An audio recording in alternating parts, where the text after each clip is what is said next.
정신건강의학과 진료를 둘러싼 대표적인 4가지 오해 풀어드리겠습니다. 정신과 약을 먹으면 바보가 된다. 이런 이야기가 아직도 SNS 이런 데는 떠다니고 있습니다. 사실이 아니고요. 정신과 약 가운데 일부 불면증 치료제 같은 경우 낮에 좀 멍한 증상이 나타나기도 합니다. 이런 증상들 때문에 이게 지능에 문제가 되는 것 아닌가? 신경에 문제가 발생하는 것 아닌가? 이렇게 생각하는 경우가 있습니다.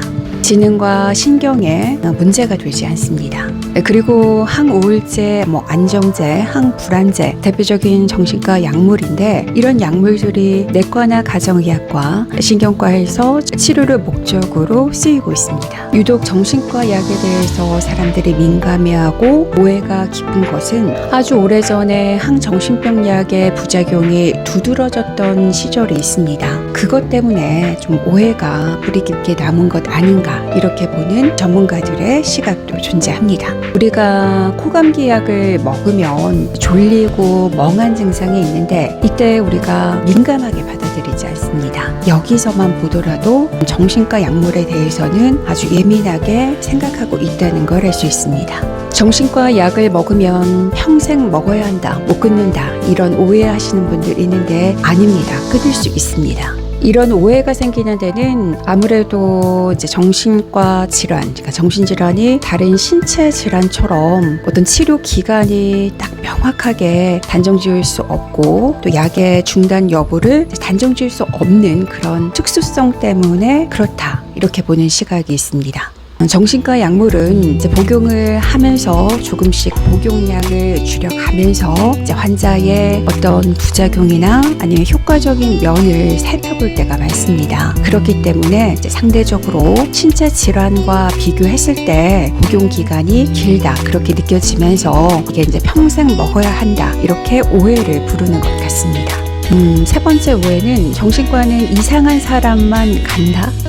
물론 이상한 사람도 정신과 진료를 받을 수 있습니다. 왜냐하면 우리 주변에 이상한 사람들은 어디서나 존재하니까요.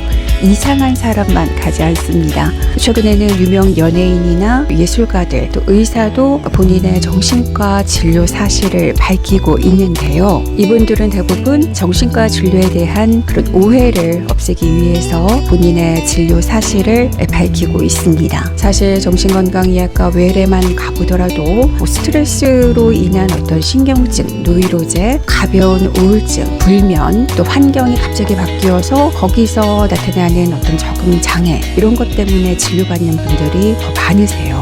정신과에서는 심한 조현병, 망상이나 환각 이런 거에 시달리는 분들만 진료를 하는 게 아니라는 점을 말씀드립니다.